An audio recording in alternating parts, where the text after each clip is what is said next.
Salam sejahtera disampaikan kepada segenap saudara-saudara dimanapun Anda berada.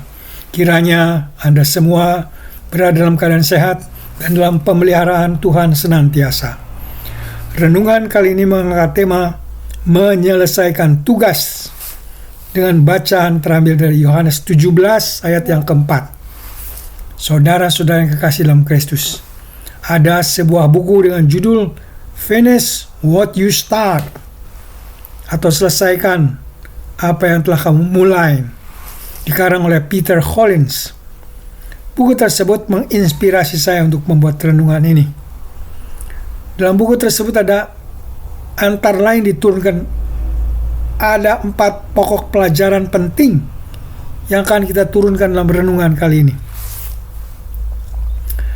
Dalam kehidupan ini penting sekali untuk kita menyelesaikan tugas, menyelesaikan tanggung jawab, baik dalam kehidupan pribadi, keluarga, tugas kantor, tugas di masyarakat, tugas di gereja, dan rencana-rencana pembangunan rohani kita masing-masing.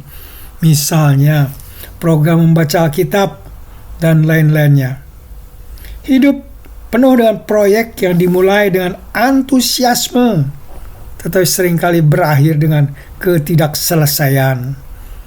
Dalam konteks rohani, ini bisa berarti menjalankan panggilan Tuhan dengan setengah hati.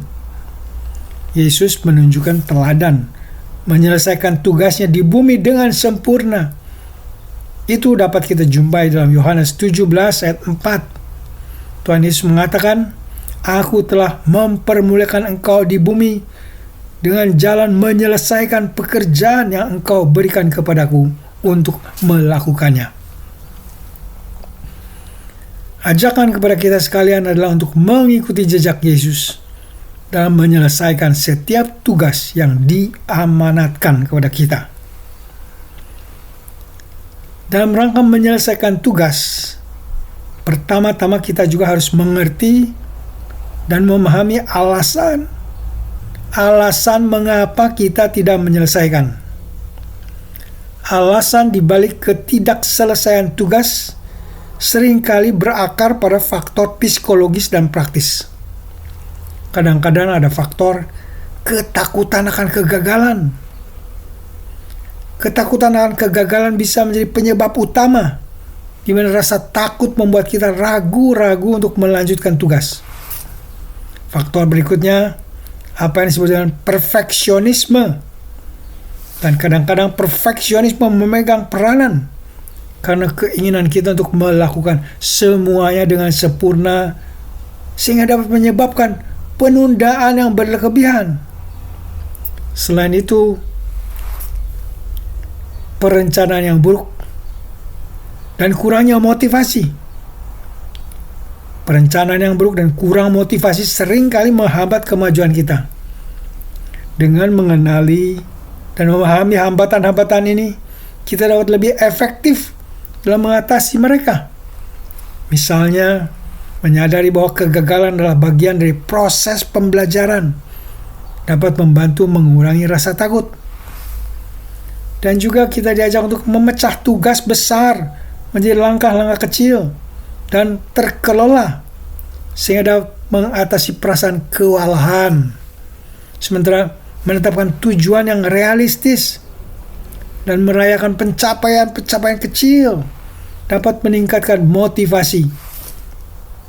Filipi 1 ayat yang ke-6 mengatakan, "Akan hal ini aku yakin sepenuhnya, yaitu Ia yang memulai pekerjaan yang baik di antara kamu akan meneruskannya sampai pada akhirnya pada hari Kristus Yesus." Ayat ini memberikan pengharapan bahwa Tuhan akan menyelesaikan pekerjaannya dalam kita. Tuhan akan memberi kekuatan untuk mengatasi hambatan-hambatan tersebut. Dalam rangka menyelesaikan tugas, pandai-pandailah kita untuk menguraikan tugas besar menjadi langkah-langkah kecil. Tugas besar seringkali terasa menakutkan dan menyebabkan rasa kewalahan yang bisa menghalangi kita untuk menyelesaikan tugas yang besar. dengan menguraikan proyek besar menjadi langkah-langkah kecil dan terkelola, kita bisa membuatnya lebih mudah dihadapi dan lebih mungkin untuk diselesaikan. Langkah-langkah kecil ini menciptakan rasa kemajuan dan motivasi yang berkelanjutan. Dalam Amsal 16 ayat 3 kita diajarkan, serahkanlah perbuatanmu kepada Tuhan, maka terlaksanalah segala rencanamu. Menguraikan tugas besar dan menyerahkannya kepada Tuhan berarti kita mengakui ketergantungan kita kepadanya dan mencari hikmat serta kekuatannya untuk membantu kita menyelesaikan setiap langkah. Dengan menetapkan langkah-langkah kecil, langkah-langkah yang realistis, kita dapat melihat pencapaian yang lebih nyata dan merayakan setiap kemajuan yang kita buat, yang pada gilirannya mendorong kita untuk terus maju hingga selesai tugas kita. Kemudian, untuk menyelesaikan tugas, kita pun harus menetapkan tujuan dan harapan yang realistis. Menetapkan tujuan yang realistis adalah kunci untuk menjaga motivasi dan menghindari kekecewaan. Tujuan yang terlalu tinggi atau tidak sesuai dengan kapasitas kita bisa menyebabkan stres dan ketidakpuasan yang berujung pada ketidakselesaian atau terbengkalai proyek tersebut. Menetapkan tujuan yang dapat dicapai sesuai dengan kemampuan, sesuai dengan sumber daya kita adalah langkah penting dalam perjalanan penyelesaian tugas. Dalam Lukas 14 ayat 28, Yesus mengingatkan kita, siapakah di antara kamu yang kalau mau mendirikan sebuah menara, tidak duduk dahulu membuat anggaran biayanya, kalau cukup uangnya untuk menyelesaikan pekerjaan itu. Ayat ini menekankan pentingnya perencanaan yang matang dan realistis.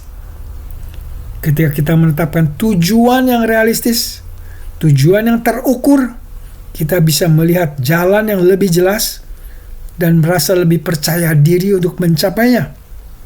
Dengan demikian kita bisa menghindari rasa frustasi dan tetap termotivasi untuk terus melangkah. Kemudian, untuk menyelesaikan tugas, kita harus mengembangkan sikap yang disebut sikap follow through atau tindak lanjut. Mengembangkan sikap follow through atau tindak lanjut berarti menumbuhkan ketahanan mental, mengelola emosi, dan menjaga sikap positif meskipun menghadapi tantangan. Ini melibatkan keyakinan bahwa kita mampu mengatasi hambatan dan mencapai akhir dari setiap tugas yang telah kita mulai. Yakobus 1 ayat 4 mengingatkan kita, dan biarkan ketekunan itu memperoleh buah yang matang, supaya kamu menjadi sempurna dan utuh dan tak kekurangan suatu apapun. Ketekunan adalah kunci untuk menyelesaikan apa yang telah kita mulai. Dengan ketekunan dan sikap pantang menyerah, kita dapat menghadapi setiap rintangan dan keyakinan bahwa Tuhan bersama kita. Tuhan bersama kita dalam setiap langkah. Mengembangkan sikap tindak lanjut berarti berkomitmen untuk terus melangkah maju, bahkan ketika situasi menjadi sulit, dan percaya bahwa pertolongan Tuhan kita dapat menyelesaikan segala sesuatu yang telah kita mulai. Setelah mendengar uraian di atas, bagaimana cara untuk menyelesaikan tugas dengan baik? Biar kita merenungkan kembali proyek tugas hidup apa saja yang saat ini terbengkalai.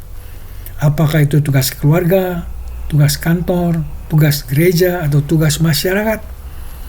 Mari kita selesaikan tugas-tugas yang terbengkalai tersebut. Kita praktekkan prinsip-prinsip yang telah dipaparkan di atas dengan semangat baru dengan sukacita baru, dan dengan tujuan menyenangkan Tuhan, dengan tujuan memuliakan namanya. Mari kita selesaikan proyek-proyek yang terbengkalai. Selesaikan dengan pertolongan, selesaikan dengan kekuatan Tuhan, dengan mengingat Filipi 1 ayat 6. Akan hal ini aku yakin sepenuhnya, Ia yang memulai pekerjaan yang baik di antara kamu akan meneruskannya sampai akhirnya pada hari Kristus Yesus. Tuhan yang memulai pekerjaan yang baik di dalam kita akan setia menyelesaikannya. Amin. Mari kita berdoa. Allah yang maha besar, penuh dengan karya-karya besar di masa lalu dan masih berkarya sampai saat ini. Engkau juga mempercayakan berbagai tugas dalam kehidupan kami. Terima kasih, kami diingatkan untuk menyelesaikan tugas-tugas yang terbengkalai. Tolong kami untuk selalu mengandalkan kekuatan-Mu, dan segala yang kami kerjakan menjadi persembahan bagi kemuliaan-Mu. Ya Tuhan Allah yang maha pengasih, hamba-Mu membawakan para pendengar siaran ini yang sedang sakit dan yang sedang dalam pencobaan. Berikan pertolongan-Mu dan memberi kesembuhan kepada yang sakit dan kemenangan bagi yang dalam pencobaan. Bapa yang kami sembah di dalam ucapan syukur kepadamu, kami bawakan semua seru doa permohonan kami di dalam nama Tuhan kami Yesus Kristus, Tuhan Juru Selamat kami yang hidup. Amin.